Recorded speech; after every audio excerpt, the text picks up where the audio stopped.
বাধুর সাজে 12 বছরের ছোট্ট বালিকাটি মাথায় বার্ড একটি ঘোমটা দিয়ে বসে আছে। বাধে সে নাদাচড়া করার মতো শক্তিটুকু হারিয়ে ফেলেছে। কিছুক্ষণ পর বরের বেশে অর্জুন রুমে প্রবেশ করল। সে রুমের দরজা লক করতেই দেখল মেয়েটি একটু কেঁপে উঠল। সে ধীর পায়ে বিছানার এক কোনাস গিয়ে বসে মেয়েটিকে জিজ্ঞেস করল, নাম কি তোমার? মেয়েটি কাঁপা কাঁপা কণ্ঠে বলল, জি প্রিয়া। অর্জুন বুঝতে পারল প্রিয়া তাকে প্রচণ্ড ভয় পাচ্ছে। তাই সে প্রিয়ার বাধা দূর করার জন্য বলল, মাথায় এতবার একটা ঘোমটা টেনে রেখেছ কেন? লজ্জায় প্রিয়া আগের মতোই কাঁপা কাঁপা কণ্ঠে বলল, জি না। অর্জুন বলল, তাহলে এমন জর্ষেট হয়ে মাথায় এতবার একটা ঘোমটা টেনে বসে আছো কেন? নর্মাল ড্রেস পরে নাও। প্রিয়া তবু আগের মতোই বিছানার একপাশে কুকড়ে মেরে বসে রিল। প্রিয়ার আচরণে এবার অর্জুনের কিছুটা হাসি পেল, কিন্তু সে হাসি চেপে রেখে বলল, হাতে নেই, আমি তোমায় স্পর্শ করব না। তুমি নির্দ্বিধায় ড্রেস চেঞ্জ করে এসে ঘুমাতে পারো। অর্জুনের কথায় যেন প্রিয়া প্রাণ ফিরে পেল। সে গুটি গুটি পায়ে ওয়াশরুমে গেল ড্রেস চেঞ্জ করতে, আর অর্জুন পাগড়িটি খুলে রেখে বিছানার একপাশে শুয়ে পড়ল। বন্ধুরা, এখন প্রথম থেকে আসল কথায় আসি। প্রিয়ার মা বহুদিন ধরে অর্জুনদের বাসায় কাজ করতেন। তিনি খুব সৎ আর কর্মঠ মহিলা ছিলেন। এজন্য অর্জুনের মা শর্মা বেগম তাকে অনেক ভালোবাসতেন। প্রিয়া মাঝে মাঝেই তার মায়ের সাথে এসে এটা ওটা কাজ করত। খুব অল্প বয়স থেকেই প্রিয়া প্রত্যেকটা কাজ নিখুঁতভাবে করতে পারত, যেটা অর্জুনের মাকে সবসময় মুগ্ধ করত। সব ঠিকঠাকই চলছিল, কিন্তু হঠাৎই আজ সকালে খবর আসল প্রিয়ার মা ব্রেইন স্ট্রোক করে মারা গেছেন। শর্মা বেগম তার পরিবারের সকলকে নিয়ে প্রিয়ার মায়ের দাফন কাফনের কাজ সম্পন্ন করলেন। শেষে চোখ পড়ল প্রিয়ার উপরে। এই পৃথিবীতে প্রিয়ার আপনজন বলতে তার মা ছাড়া আর কেউ নেই।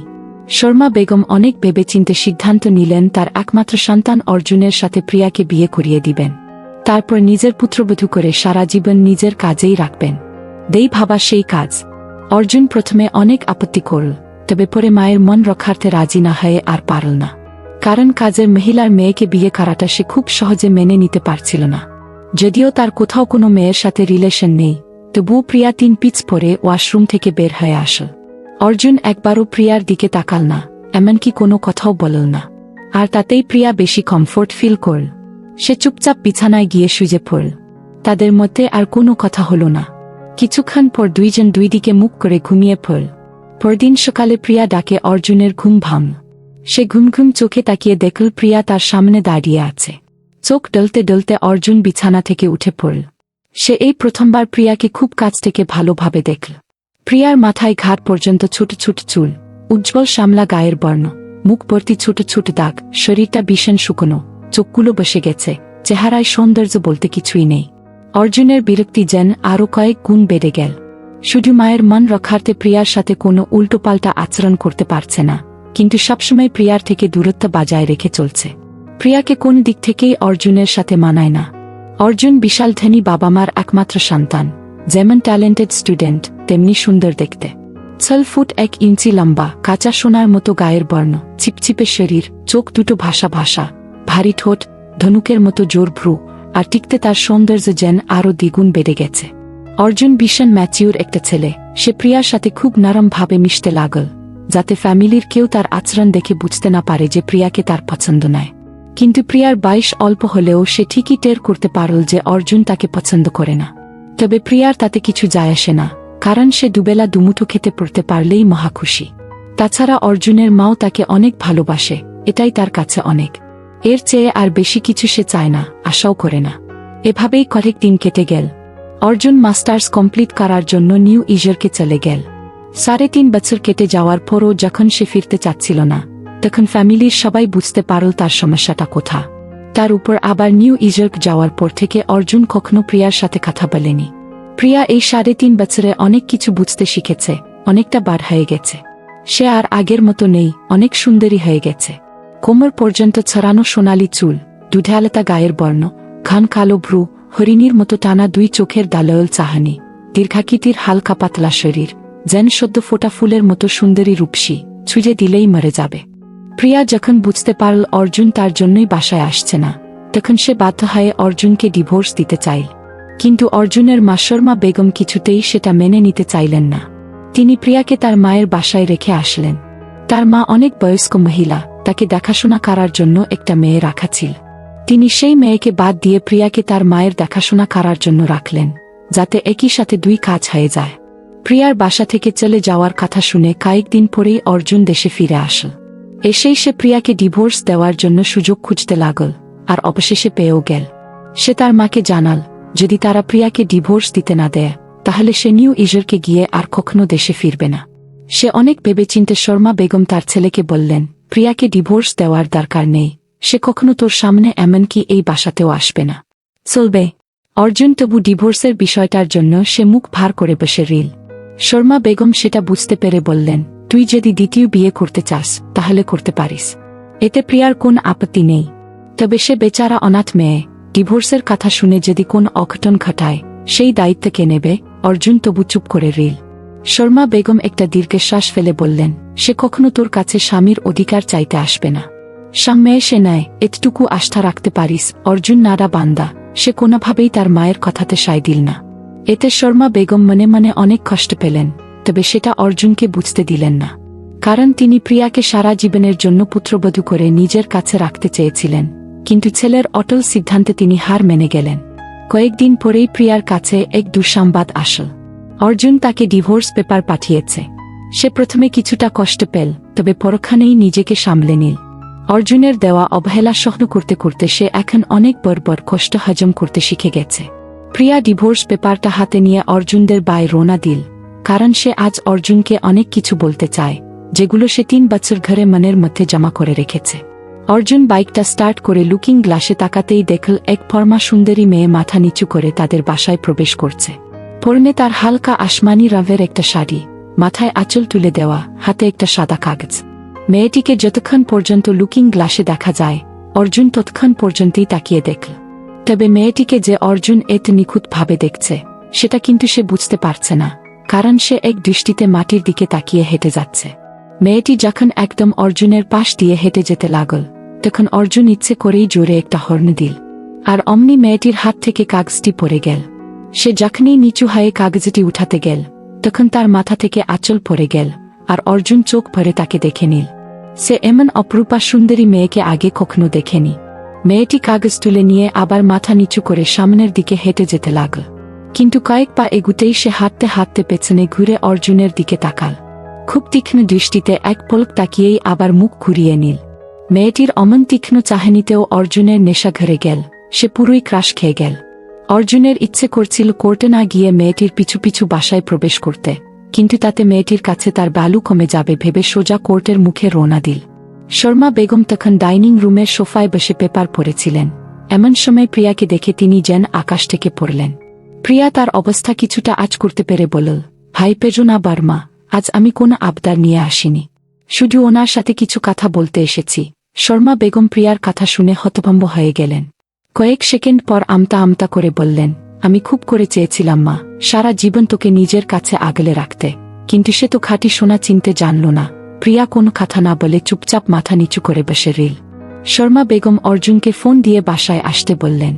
মায়ের ফোন পেয়ে সাথে সাথে সে বাসায় রওনা দিল, যদি বাস গিয়ে ওই মেয়েটিকে আবার দেখতে পায় সেই আশা। কিছুক্ষণ পর অর্জুন বাসায় আসল এবং তার মনোবাসনাও পূর্ণ হল। সে মেয়েটিকে সোফায় বসে থাকা অবস্থায় দেখতে পেল। মেয়েটিকে দেখা মাত্রই তার মনে ব্যান্ড বাজতে লাগল। যদি কোনোভাবে পুটিয়ে পাঠিয়ে দেওয়া যায়, মনে মনে তার চোখ কষতে লাগল। অর্জুনের মা শর্মা বেগম বলল, অর্জুন, বৌমা তোর সাথে কিছু কথা বলতে এসেছে। শর্মা বেগমের কথায় অর্জুনের চমক ফিরল। সে আশ্চর্যের সর্বোচ্চ সীমায় পৌঁছে গিয়ে বলল, বৌমা। অর্জুনের মুখে বোমা কথা শুনে শর্মা বেগম ভাবলেন হয়তো বোমা বালাতে সে রাগ করেছে, তাই তিনি সাহায্য করার জন্য বললেন, প্রিয়া তোর সাথে কিছু কথা বলতে এসেছে। অর্জুনের কাছে এতক্ষণে বিষয়টা পরিষ্কার হল।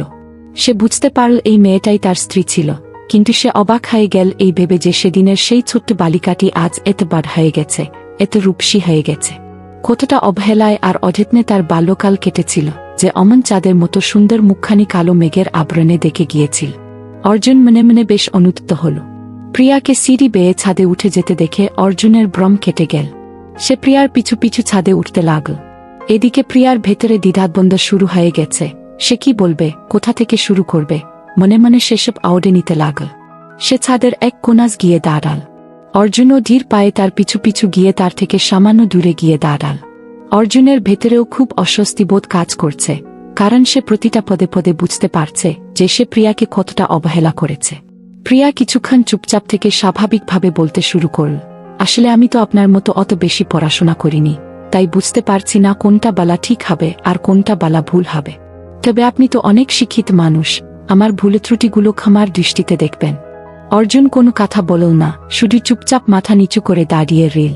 প্রিয়া অর্জুনের দিকে তাকিয়ে বলল, আমি খুব গরিব ঘরের মেয়ে আর দেখতে অসুন্দর বলে আপনি আমায় স্ত্রী হিসেবে মেনে নিতে পারেননি, তাতে আমার কোনো রাগ নেই, কারণ আপনাকে পাওয়ার মতো যোগ্যতা সত্যিই আমার নেই।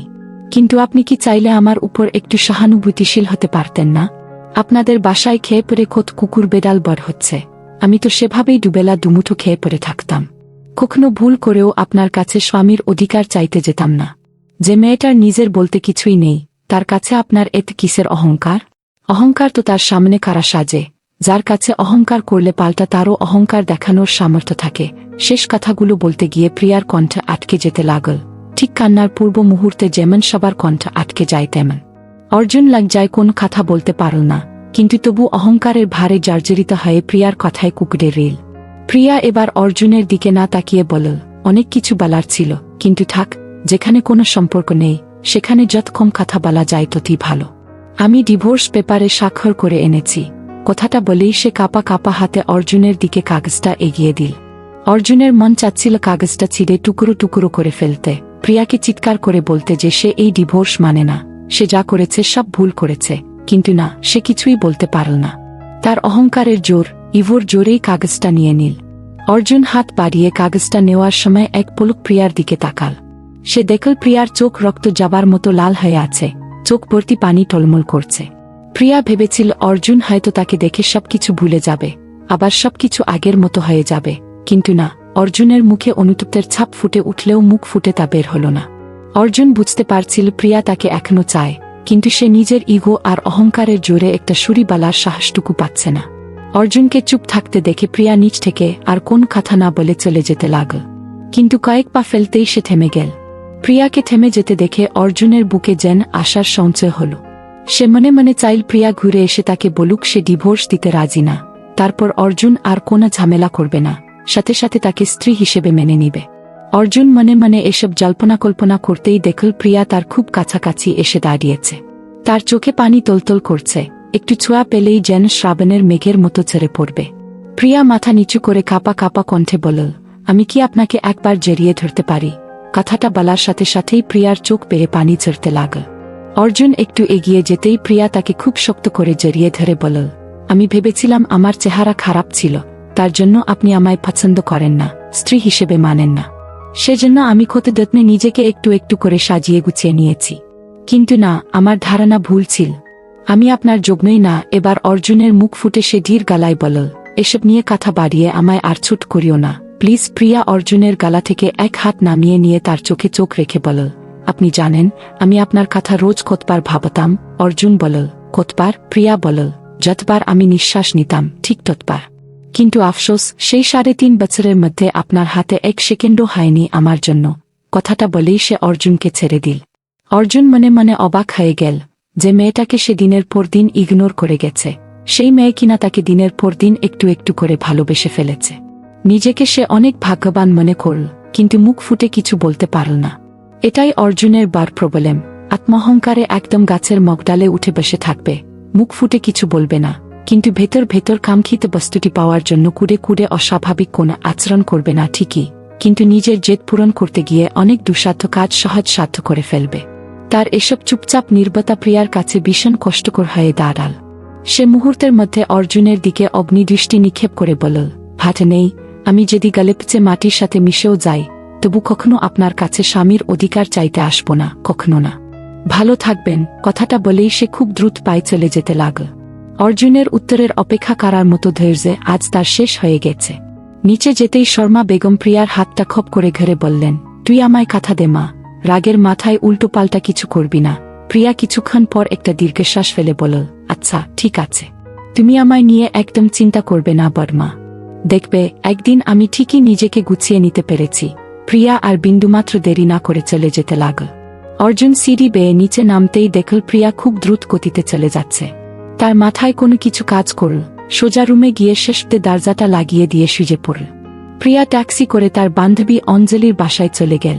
অঞ্জলি তার ছোটবেলার বান্ধবী, সে অনেক ধনী ঘরের মেয়ে, পেশায় একজন ফ্যাশন ডিজাইনার। প্রিয়া তার কাছে গিয়ে সবকিছু খুলে বল। সব শুনে অঞ্জলি হেসে এক গাল হেসে বলল, এ আবার কি সমস্যা? আমার সাথেই খাবি দাবি থাকবি, নো প্রবলেম। আর তোকে আমি ফ্যাশন ডিজাইনিং এর সব কাজ শিখিয়ে দিব। তুই তো হাতের কাজে অনেক এক্সপার্ট, খুব সহজেই সবকিছু আয়ত্ত করতে পারবি। স্যালারিও অনেক বেশি। প্রিয়া কৃতজ্ঞতায় মুখ লাল করে বলল, আমি কখনোই ভাবিনি অঞ্জু তুই আমায় এত ভালোবাসিস। Love you. অঞ্জলি বলল, আচ্ছা ঠিক আছে, কাছে পড়ে জানি। আমায় আবার ভুলে যাস না, তাহলেই হবে। প্রিয়া খুশিতে কান্না করে ফেলল। সে অঞ্জলিকে জড়িয়ে ঘরে বলল, তোর এই উপকার আমি সারা জীবন মনে রাখব। 3 দিন পরের ঘটনা। অর্জুন অলরেডি প্রিয়ার ঠিকানা কালেক্ট করে ফেলেছে। শুধু এতটুকুই নয়, প্রিয়ার পেছনে তার ফ্রেন্ড রোহনকে ডিটেকটিভ হিসেবে লাগিয়ে রেখেছে। প্রিয়া কখন কোথায় যায়, কি করে, সবকিছু রোহন ফলো করে তাকে বলে দেয়। এই কাজে অবশ্য রোহনকে সে বেশ মোটা অঙ্কের টাকা দিয়েছে। দুপুরে গোসল সেরে অর্জুন মাত্র খেতে বসেছে, এরই মধ্যে রোহনের ফোন আসল। সে রিসিভ করতেই ওপাশ থেকে রোহন বলল, দোস্ত, ভাবির সাথে যে মেয়েটা আছে না, সে তো হেভি চাল জানে। দেখছি ভাবিকে নিয়ে শপিং মলে এসেছে, সাথে একটা ছেলেকেও এনেছে। তুই কি আসবি? অর্জুন বলল, লোকেশন অন কর, আমি এখনই রওনা দিচ্ছি। অর্জুনের আর খাওয়া হলো না। সে হাত ধুয়ে রুমে গিয়ে ড্রেস চেঞ্জ করেই রওনা দিল। তার মাথা এখন হ্যাং হয়ে গেছে। প্রিয়া আর অঞ্জলির সাথে যে ছেলেটি ছিল, সে মূলত মেয়ে টাইপের, হিজটা যাকে বলে আর কি, সে অঞ্জলির অ্যাসিস্ট্যান্ট। রোহন ছেলেটাকে ভালোভাবে না দেখেই অর্জুনকে ওইসব বলে দিয়েছে। এখন জানার পর সে পড়ে গেছে মহাবিপদে। না জানি অর্জুন তাকে কি বলে। প্রিয়া ড্রেস চেঞ্জ করতে করতে হঠাৎই খেয়াল করল অর্জুন লিফট থেকে নেমে 3rd ফ্লোরে আসছে। প্রিয়ারাও 3rd ফ্লোরেই আছে। অর্জুনকে দেখেই সে থমকে দাঁড়াল। সে ভাবতে লাগল অর্জুন এখানে কি করতে আসছে। অর্জুন ধূসর রঙের একটা শার্ট আর জিন্স প্যান্ট পরেছে। শার্টের বোতাম কয়েকটা খোলা রেখেছে। ভেতরের সাদা রঙের গেঞ্জিটা দেখা যাচ্ছে। চোখে সানগ্লাস, এক হাতে বাইকের চাবি আর এক হাতে ফোন। কয়েক পা যেতেই অর্জুনও প্রিয়াকে দেখে ফেল। প্রিয়া বেগুনি রঙের একটা ওয়েট শাড়ি পরেছে। প্রিয়াকে খুঁজে নিতে তার একটু অসুবিধা হল না, খুব বেশি সময়ও লাগল না। অর্জুন দ্রুত পায়ে প্রিয়ার সামনে গিয়ে দাঁড়িয়ে সানগ্লাসটা খুলে হাতে নিল। চারপাশে তাকিয়ে দেখল তাদের সাথে কোনো ছেলে নেই। যেটা আছে সেটা হাফ লেডিস, কিন্তু তবু অর্জুনের মাথায় করে রক্ত উঠতে লাগল। সাথে সাথে তার চোখে মুখে রাগের ছাপ ফুটে উঠল। অঞ্জলি কি জানি বলতে চেয়েও বলার সাহস পেল না। রোহন শুধু ভাইয়ে ভাইয়ে দোক গিলতে লাগল। অর্জুনের মাথায় রাগ উঠেছে। প্রিয়ার পেটের কিছু অংশ বের হয়ে থাকতে দেখে সে আরও চোখে প্রিয়ার পেটের দিকে কয়েকবার তাকাল, যাতে প্রিয়া শাড়িটা ঠিক করে নেয়। কিন্তু প্রিয়া তার চোখের ভাষা বুঝেও কোনো কেয়ার করল না। সে অঞ্জলিকে হাত ধরে টেনে নিয়ে চলে যেতে লাগল। এতে অর্জুন রাগের চূড়ান্ত সীমায় পৌঁছে গেল। সে প্রিয়ার বাম হাতটা শক্ত করে চেপে ঘরে বলল, সমস্যা কি তোমার? ইদানিং খুব সাহস হয়েছে দেখছি। কান খুলে শুনে রাখো, এমন কিছু করো না যাতে আমার শক্তের সীমা অতিক্রম হয়ে যায়। অর্জুনের কথায় প্রিয়া প্রচণ্ড রেগে গেল। সে দাঁতে দাঁত চেপে বলল, আমায় নিয়ে মাথা ঘামানোর কোনো রাইট আপনার নেই। প্রিয়ার কথা শুনে অর্জুনের আগে আগুন হয়ে গেল। সে প্রিয়ার দিকে অনিদৃষ্টি নিক্ষেপ করে বলল, আমায় কিন্তু বেশি লাগিয়ে দিও না, না হলে খুব খারাপ হয়ে যাবে। প্রিয়া অর্জুনের চেয়েও দ্বিগুণ বেশি রেগে গেল। সে এক ঝটকায় অর্জুনের হাতের মুঠো থেকে নিজের হাতটা খুলে নিল। সাথে সাথে এক হাত দিয়ে অর্জুনের মাথার পেছনে চুলগুলো শক্তভাবে মুষ্টিবদ্ধ করে ঘরল। তারপর তীক্ষ্ণ চাহনিতে অর্জুনের চোখে চোখ রেখে বলল, তুই খুব বেশি রাগিয়ে দিলে তুই আমার কি করবি? হ্যাঁ। অর্জুন কিছু একটা বলতে যাবে, তার আগেই প্রিয়া তার ঠোঁটে গভীরভাবে একটা চুমু দিল। অর্জুন তো চারদিকে এক পলক তাকিয়ে পুরাই হা করে দাঁড়িয়ে রইল। এদিকে প্রিয়া বিন্দুমাত্র কাল বিলম্ব না করে অঞ্জলিকে নিয়ে চলে যেতে লাগল। রোহন দোক গিলতে গিলতে বলল, এটা কি হলো রে মামা? তোর ঠোঁটের তো পুরাই ঘন্টা বাজিয়ে দিয়ে গেল। অর্জুন তার হাত দিয়ে ঠোঁট দুটো মুছে নিয়ে চলে যেতে লাগল। রোহনের সাথে কোনো কথা বলল না। প্রিয়া বাসায় যেতে যেতে সিদ্ধান্ত নিল, সে কিছুদিনের মধ্যেই একটা ছেলের সাথে রিলেশন করে অর্জুনকে উচিত শিক্ষা দিবে। এদিকে অর্জুনও মনে মনে সিদ্ধান্ত নিল, সে অন্য একটা মেয়ের সাথে টাইম পাস করে প্রিয়াকে উচিত শিক্ষা দিবে। অর্জুনের ধারণা, সে প্রিয়ার রূপে মুগ্ধ হয়ে তার প্রেমে পড়ে গেছে, তার প্রতি দুর্বল হয়ে পড়েছে। তাই সে প্রথমেই একটা সুন্দরী জিএফ খুঁজতে লাগল এবং খুব তাড়াতাড়ি পেয়েও গেল।